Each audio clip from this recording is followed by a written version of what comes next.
Hello and welcome to the Smart Stager virtual staging tutorial. First, you will want to go to smartstager.ai and log into your account or sign up. Once you are signed in using your email and password, you're almost ready to start staging. Enter your property details like address and unit number to keep all of your listings separate and easy to access.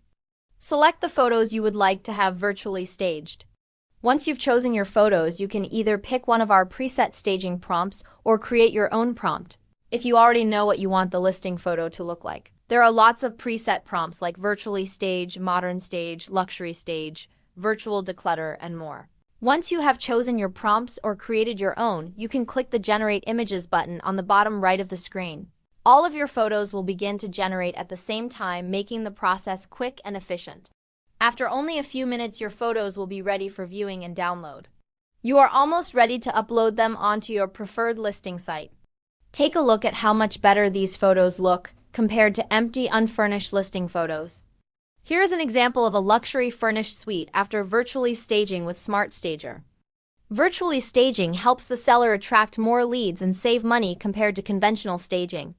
Try it for free today and see the results. Thank you for watching. Please follow and subscribe for more real estate information and virtual listing ideas. Thank you and happy staging.